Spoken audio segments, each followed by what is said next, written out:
All right. Continuing in our series on favorite verses.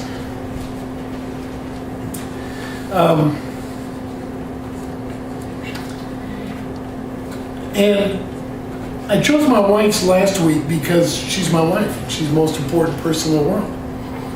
And I did hers first. So this week, I thought about the people that already turned in their favorite verse, and I thought, I'm not even going to look. I'm just going to pick one. Now, I already had these notes written out before I went on my first October trip. So I didn't remember who wrote which ones, or who gave which one. So I picked, based on criteria that only God knows, because I didn't even figure it out.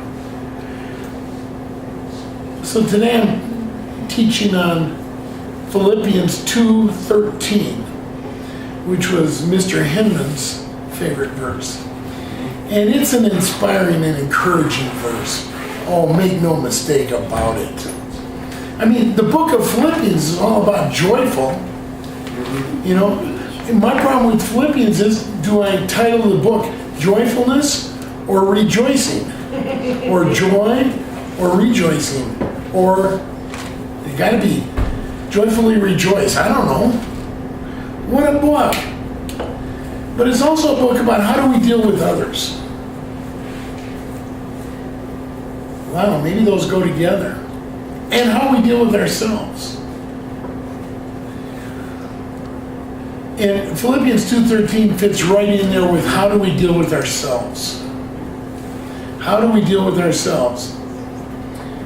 It is God who works in you to will and to act in order to fulfill His good purpose. Wow. I read that and I'm thinking, this is going to be a short sermonette? No. It's going to be a fat one. Paul, when he writes this, he immediately is following his admonition, work out your own salvation with fear and trembling. And that's what he's saying here in verse 13. That while we continue to work out our salvation with fear and trembling, we better never forget that it's God who works within us. Salvation is more than saying a few words in a prayer.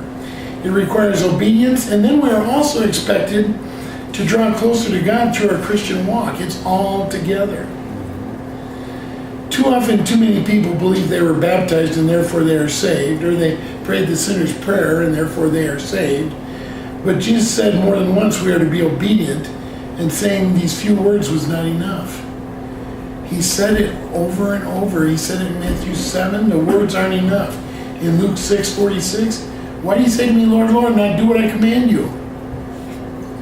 The words aren't enough. Immediately after Philippians 2:13, Paul says, whatever you do, do everything without grumbling or arguing so that we may become blameless and pure. So let's put those three verses together. Work out your salvation. God does that work within us. Don't grumble or argue. It's almost like they went together. Holy Spirit must have inspired Paul. Do you think Paul meant don't grumble about how slow God is in fixing other people? Don't we, well, not us, but other people, tend to think that others need to get better a whole lot faster than they are? Don't we tend to argue about what others are supposed to get fixed? Isn't it easier to say, well, old Joe Schmo over there, man, he doesn't even tie his shoelaces right on Sunday morning. Now, we're not going to go into where I'm coming from. We ain't touching that.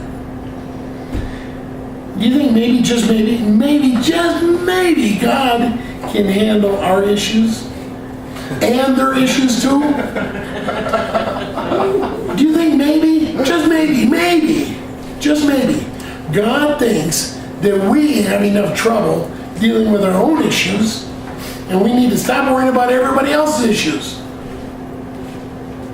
Sound like a parent? But then let's take it one step to the side. You think sometimes we grumble about how slow God's working within us? Week after week after week, I get Christians of 10, 15, 20 years that say to me,